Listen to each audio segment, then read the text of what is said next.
La création et la destruction monétaire peuvent être résumées par une simple phrase.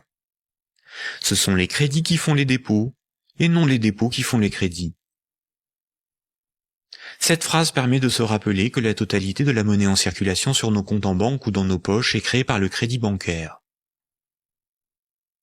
Quand une banque accorde un crédit à un de ses clients, elle crée de la monnaie scripturale privée en augmentant le solde du compte de celui-ci. Elle ne crée pas des euros, mais des unités de compte convertibles en euros. Plus il y a de crédits accordés par les banques, plus il y a de dépôts, de billets et de pièces de monnaie. La totalité de la monnaie en circulation dans l'économie représente ce qu'il reste à rembourser des crédits contractés.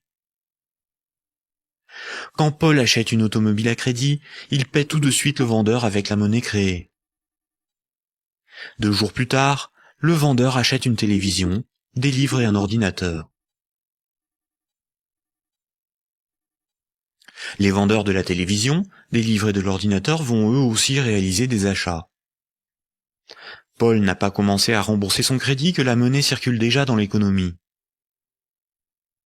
Le nombre de fois dans une année qu'une unité de compte va servir de paiement est appelé vitesse de circulation de la monnaie ou vélocité de la monnaie. 100 unités de compte échangées 10 fois pour des paiements représentent 1000 € de paiement. L'argent qui circule de compte en compte est donc en réalité une dette qui circule. Les billets et pièces de monnaie en circulation sont une conversion de monnaie scripturale privée créée lors des crédits. Chaque unité de monnaie scripturale sur nos comptes bancaires et chaque billet ou pièce de monnaie dans nos poches a été créé lorsqu'un particulier, une entreprise ou un État a emprunté de l'argent à une banque.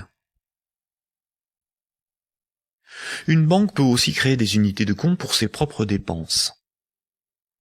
Pour cela, une banque ouvre un compte pour chacun de ses salariés ou fournisseurs. Ensuite, elle crée des unités de compte à partir de rien sur ses comptes.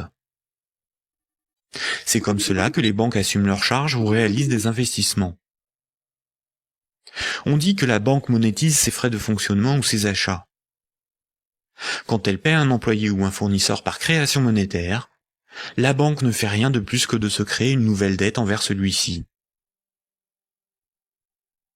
À l'inverse, quand une banque prélève une somme sur votre compte en banque, elle n'opère aucun transfert.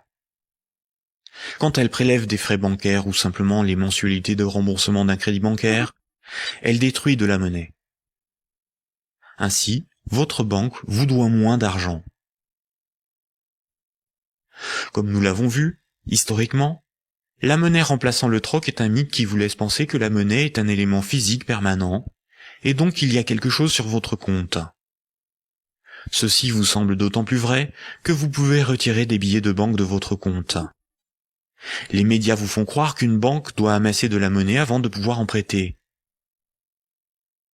Mais en réalité, les banques ne prêtent pas l'argent des autres clients, puisque ce sont elles qui le fabriquent lors des crédits et qui le détruisent lors du remboursement des crédits.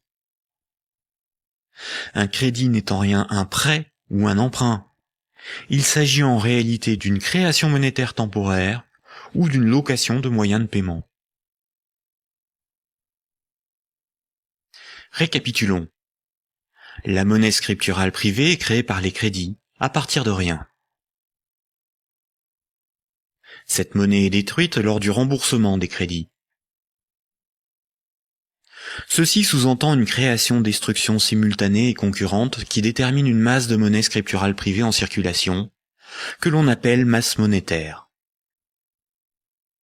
C'est similaire à la population d'un pays qui varie en fonction des décès et des naissances.